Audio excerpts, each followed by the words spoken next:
Hey, beautiful souls. Welcome to the first episode of Ashes to Orchids, the podcast where we talk about turning pain into purpose, trauma into transformation, and heartbreak into healing. I am so grateful you're here today because we are diving into something that affects so many people yet often goes unspoken: narcissistic abuse and the emotional damage it leaves behind. On this episode, it's going to be real, it's going to be raw, and it might be a little heavy at times, but my hope is that it brings clarity, awareness, and healing. Because here's the truth: emotional abuse doesn't always leave bruises. Sometimes the most dangerous scars are the ones that no one can see, because they live in your mind, body, and spirit, destroying your sense of self. So what exactly is narcissistic abuse? It's not just selfish behavior. It's a cycle of manipulation, gaslighting, control, and emotional withdrawal. It's the charm that draws you in, the confusion that keeps you stuck, and the slow erosion of your confidence, identity, and intuition. And if you've ever found yourself constantly apologizing, doubting your own memory, walking on eggshells, or feeling like you lost yourself in a relationship, you're not crazy, you are not weak, and you are definitely not alone. I'm not speaking on this as a therapist or a psychologist. I'm speaking as a woman who's lived it, who loved someone that slowly made me question my own reality, who tried to fix, explain, shrink, and sacrifice until there was barely anything left of me.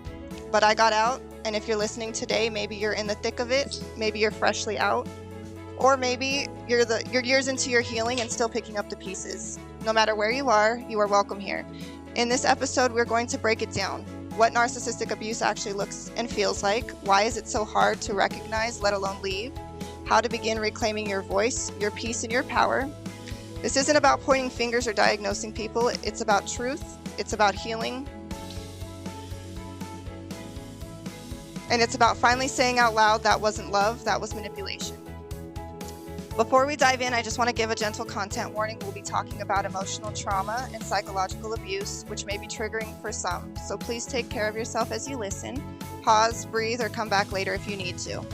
All right, let's begin. So my first guest on the show today is Samantha, who is such an amazing woman, and I'm so honored to call her my best friend and have her on my show today. Samy, thank you so much for taking time to speak your truth, and I just want to say how much I admire your bravery for coming forward. We're going to kick this off with you telling us a little bit about yourself, and then I can ask you some questions in relation to your experience on today's topic. So go ahead and give us a little rundown of everything about you. Oh, thank you. Well, thank you for having me on the show, and you're my best friend too, and I love you. I love you. Hi, I'm Samy, and I'm 34 years old. I was born and raised in California, Running Springs, but I moved to Minot, North Dakota about 7 years ago. I have 5-year-old twin boys who are starting kindergarten this year, and I'm about 5 years sober, and I've gone through 7 surgeries on my nose in the last 4 years. So those are my interesting facts. Awesome. Thank you so much for sharing that with us. And I'm going to go ahead and ask you some questions here. We'll kick it off. So the first question I have is, what exactly is narcissistic abuse, and how is it different from typical relationship conflict? Okay, well, while both abuses can include emotional and physical harm, I think narcissistic abuse is more so manipulative and controlling. They have manipulated you internally into what they think of you, and making you think of what they think of you, or your self-worth and respect slowly evaporate. I think it's just a little different. It's more controlling and manipulative, and regular abuse is like usually just physical or mental. Absolutely. Yeah. Yes. And how can someone identify if their ex was a narcissist versus just toxic or emotionally immature? Well, there's a lot of signs, luckily. So if you date a narcissist, recall to their self-importance and the lack of yours, having to show admiration and or attention while recovering or receiving little to none. Did they have any empathy? Were they arrogant and rude to others, their family or strangers? Did they take advantage and of you and other people? Their sensitivity to healthy advice or criticism or conversations. If they were not having it, that's obviously a sign. If they don't want any criticism about themselves, they don't want to have healthy conversations, or just making you blame yourself all the time. There's a lot of signs or things that I've been through personally. Yes. And I'm sorry that you've been through that. I know that that can be difficult. Yeah. Yeah, so we'll definitely talk about, just kind of the breakdown to help other women as well on how to spot those signs and try to prevent them for others, because I know that we've been through that experience. So that's definitely what Yeah, we want to do, is be able to help them. right. So what are some of the most common red flags people miss early on in these relationships, would you say? Um, Probably just like slowly pushing people away around you, slowly gaining more and more control over you over an amount of time. Um, Little anger issues, I would say, or yeah, those I think that no, I know there's more. I'm just trying to think of everything. Oh, no, yeah. Um, Um, can you share a moment that made you realize something was deeply wrong in the relationship? well, the first red flag I ever had was with my twins' dad. We weren't dating very long when I found out that I was pregnant, and we didn't really know each other, and he instantly wanted me to have the kids and move in with him, which I thought was so weird because I didn't really know him. It wasn't supposed to be anything serious, so that was a big red flag to me because he just wanted to. He told me he loved me right then and there, which was so weird, you know. Yeah, no, definitely. I think they tend to do the love bombing in the beginning, Oh and yeah, absolutely. just, you fall hard in in the early on. I think it's something that moves a little fast, and Oh yeah. that can be an issue. Um, what tactics did they use? Gaslighting, love bombing, or silent treatment? What are those that you experienced with your ex? All of them. All of them. All of them. Yeah, the beginning love bombing for sure, but it immediately switched on me like as soon as I moved in and he got a little bit more comfortable. Gaslighting, yeah, he constantly gaslit me, blatantly lied to my face, called me crazy, eliminated and ignored my feelings, said that I'm crazy. He never admitted he was wrong. He found a way to blame me and be the victim every time. So, Yeah, deflection. Yeah, yeah. yeah. How did the emotional abuse affect your self-esteem, your decision making, or sense of reality? Um, well, my self-esteem was non-existent, obviously. My reality was he's always right, and everything that I'm doing is causing the problems. I felt, I was scared to even ask him to like help me change a diaper or if he could. I asked him once if he could clean up the counter because I just had my first surgery and it was really bad. And he ended up getting mad and leaving me alone with our babies. So, yeah, he never wanted to be expected of anything except for what his standards were, his priorities were. Yeah, So yeah, all of my whole mind was completely messed up. yeah. I know that it takes a while to heal from that. So, Yes, yeah, absolutely. Did you try to leave before you actually did? And what made it so hard to walk away? I did actually. I packed us all up when he was at work, and I went to my mom's, and I ended up coming back because I just. Sin City Radio. Host your own podcast. Broadcast from home. Broadcast from our studios. Reach a worldwide audience. Get started today. Make your voice heard worldwide. Host your own podcast. Sin City Radio.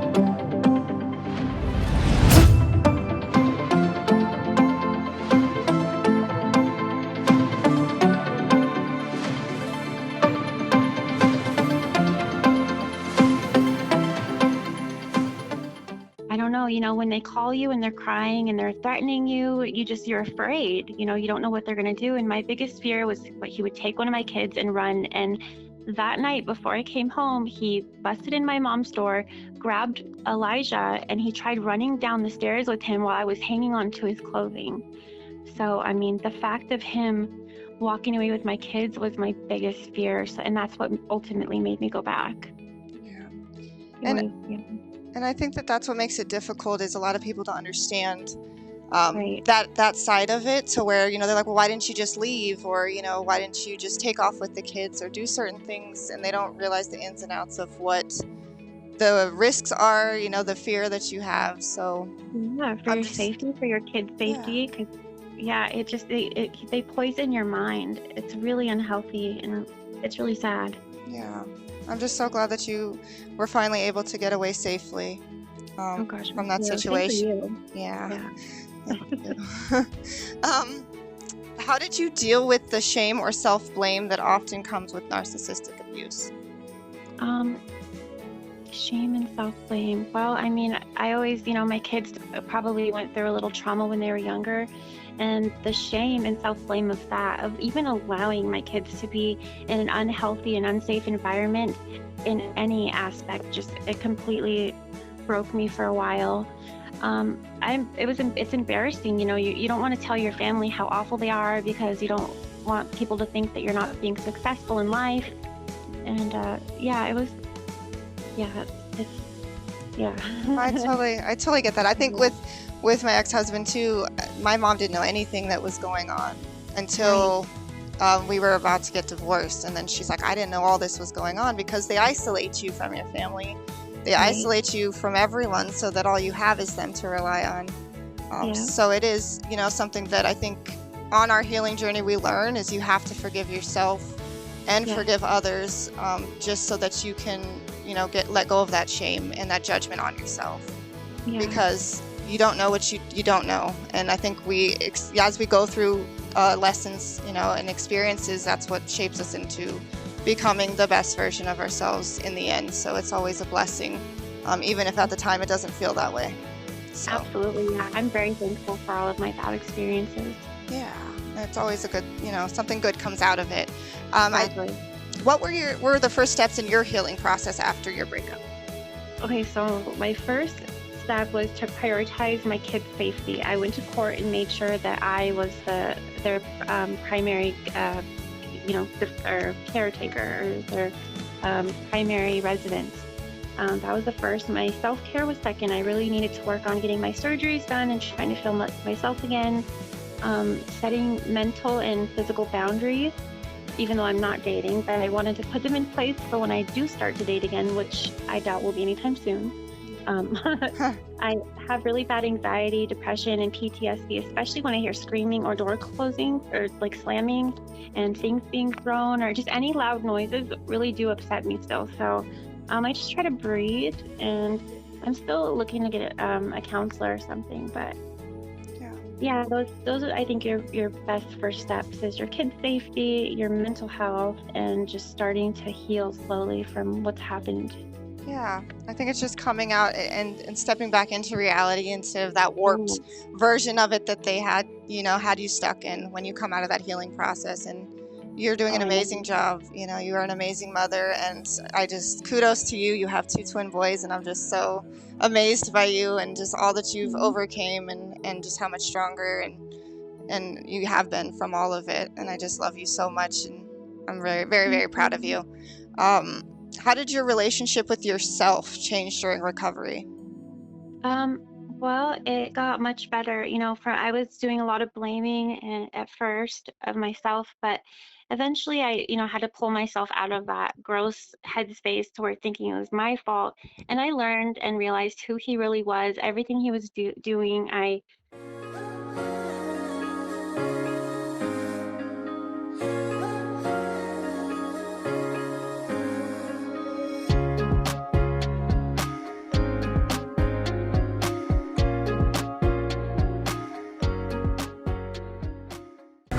Hey everybody, my name is Mariah Storm, and I am the host of Ashes2Orchids.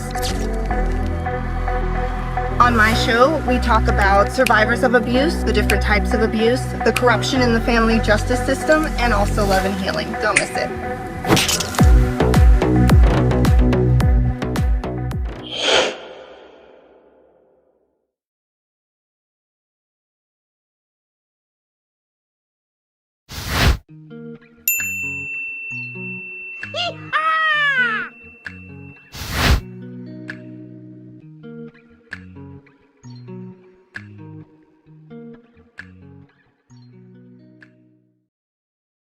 Learned about narcissistic people and love bombing and gaslighting and all of the things that they do to us. So, yeah, it took a little while, but yeah, I feel much better now. That's good. Yeah. That's good. No, I know that it's hard, especially when they lack accountability, to be able to, Yeah. own up to their mistakes. Because I mean, it's important for both sides, right? I always want to say this as Yeah. well. It's not a matter of the blame game. We Right. both had to take, and even in that healing journey, I think it's important for both parties to take accountability for what they've done, and be able to heal from that, and instead of deflecting it, just because it's valid. Both sides are valid, but I just think it's always important to come to that kind of what would you have it, what is it, truce? The truth. A Yeah. truce for the kids' sake, because Yeah. Well, we have that, but we don't exactly have a friendship. We've actually never had a serious, honest conversation about our relationship. So we just stay kind of, I guess, I don't know, just normal to each other. We're not mean to each other. We're not really nice to each other. We just get along and we talk. yeah. And yeah, that's where we're at right now. So that's nice, actually. That is good. I'm glad to hear that. Yeah. I know that sometimes in those situations they still try to use control and the Oh, yeah. children as a bargaining chip to, get what they want out of the situation. So I'm really glad to hear that you guys are able to at least be civil for the Yeah. kids' sake and keep that, your guys' life separate from that, to where it doesn't have to still intertwine in that way, since you guys are no longer together. So Right. that's really good to hear. What boundaries would you say that you have now in place to protect your energy in for future relationships? Um, well, it's really true that you never really know somebody. So, I mean, I hate to feel like rain on everybody's parade, but I don't have boundaries for dating at this time because I really am not interested in dating. But if I were to start, my mind's just not there yet. Yeah. But if I was, I would make sure that I've seen them in their worst and their best, that I know them as well as I could think I possibly know them, and that I feel I'm treated good at, respectful enough and loved and I'm not being lied to. Those are my boundaries. I just want to make sure that I'm clear on who this person is That's and, you Yeah, and that's a know, beautiful thing, because I think if we take the time to get to know somebody, and it's not rushed and yeah, it's not forced, and you get to see them when they're angry, when they're sick, when they're, going yeah, through tough times, like that's when you really get to see the true colors of mhm, people. And I think for when we have children with someone else as well, it's really important to be able to take that time to get to know somebody, because you're bringing them into your child's life now too, and that all yeah, can have an effect. And that's something I've learned as well. So I mhm, think I love that that's your energy right now, and that's the boundaries that you have put up, and it's you deserve the best kind of love if you do decide to start dating again. Nothing short of a fairy mhm. tale. So I want you Thank to know that, you. because you are an amazing soul, and I love you so much. Um, Thank you. of course. Love you. What would you say to someone who suspects they're in a relationship with a narcissist but isn't sure? Well, I would say, are you, well, I mean, if you're with a narcissist, you're obviously going to be unhappy quite a bit of the time because they're mostly just thinking of themselves. And honestly, if you are in love with a narcissist or you're dating one, it's better to just get out when you can because eventually it's going to get worse and worse, or you're just going to realize that you're never you're never going to be as important and as loved by one as you want to be. Yeah. Unless you're just not looking for something serious, then I guess it doesn't matter. But if you want love and a good, healthy relationship, narcissists are just kind of not able to give that. Yeah. No, I So I agree, would, and I think oh, sorry. The no, I'm love just saying bomb I would, the love yeah, bombing part is really hard, I think, when yeah, because in the beginning, you don't think that there's anything bad, right? right. Well, But they trick that's you. yeah. Yeah. So I think something to start with is really just having self-love for yourself, so that Yeah, you kind of set your standards a lot higher, because then you pay attention to certain things. But I know that's not everybody's situation. That's not how it begins, because anybody, it doesn't matter where you come from, that can still be a a red flag that is missed or ignored, right? right. So Yeah. it's just always I'm not. important. Yeah, I'm not trying to sound like I'm better than anybody else because I went against everybody's advice and I didn't listen and I learned the hard way. I just hopefully if I can tell somebody to get out sooner, even if they feel like this person has the potential to be amazing, you have to remember they're still a narcissist and that's always going to be part of who they are, even if they were amazing. So it's just Yeah. It's better to Yeah. save yourself the heartbreak if you can. Yeah, especially like I know you, and you have such a good heart, and you would give your shirt off your back to someone else, and that's something that that attracts those types of personalities. Yeah. So it's just being careful and kind of seeing if they'll have your back the same way, right? Not throw Yeah. you under the bus to save themselves. Yes, you said it much better than I did. Yeah. What are the biggest misconceptions about narcissistic abuse you want to clear up? Biggest misconceptions. I don't know. How would you answer that? So give me an example so I can help you answer that question. Yeah. So what are the biggest misconceptions about narcissistic abuse you want to clear up? Yeah. That's a hard question. I know. That's why I was like, maybe she can help me. It's a touchy one because I think that word has been thrown around so much that a lot of people want to tune that out, right, and disregard it because there are people out there too that maybe throw that around in not the correct ways, right? But it is a disorder. Yeah. A toxic trait. We're trying to figure out how to word. She's like, "What? I don't even know how that means." If your healing had a mantra or lesson, what would it be? It would probably be, well, if I just were to make one up or one that's already around, mine would just be keep putting one foot in front of the other, and every morning there's going to be a sunrise. Yes, that's beautiful. Yeah. Just like Dory. Keep swimming. Yeah. Just keep swimming, yes. I love that.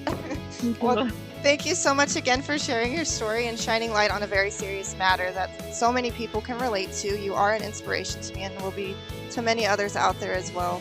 If everyone is still here with me, I also want to take a moment to honor you as well. Thank you for listening.